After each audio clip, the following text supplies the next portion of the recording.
ng telefantasyang Ang Aso ni San Roque na mapapanood na simula sa Lunes. Bukod sa kakaibang kwento ng kababalaghan, walang dudang kapapanabikan din ang all-star cast ng bagong show. Kilalanin sila sa chika hatid ni Katati Bayan. Ipinakilala na ang cast ng bagong telefantasya ng GMA, Ang Aso ni San Roque. Present sa grand launch nito, sina Nova Villa, Buboy Garovillo, Rich Asuncion, LJ Reyes, TJ Trinidad at Pen Medina, naggaganap bilang si Mother Ben. Magasik naman na lagim ang mga aswang na sina Paolo Contis o pinuno ng mga aswang sa lupa. Gardo Versosa, isang manananggal na pinuno ng mga aswang ng hangin. Gwen Zamora, isang serena o ang reyna ng mga aswang sa tubig.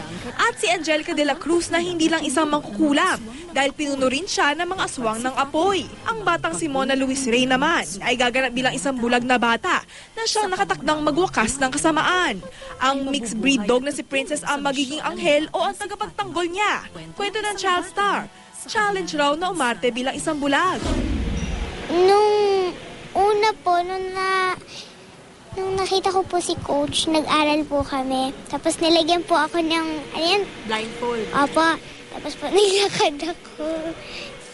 Pinakuha ako ng tubig, binuksan ko po. Tapos yun po parang nakagano na lang. Tapos napaghandaan ko na po. Aminado siya nung unay takot na takot siya kay Princess. Pero kinalaunan, napalapit na rin ang loob niya sa aso.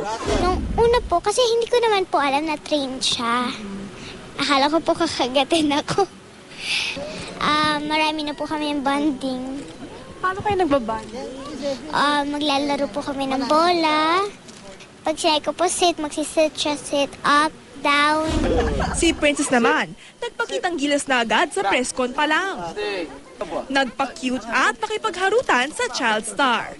Kilalanin ng asong si Princess at ang nakakantig na storya ng Aso ni San Roque sa September 10 na sa GMA Telebabad pagkatapos ng 24 oras. Katati Bayan updated sa Showbiz Happenings.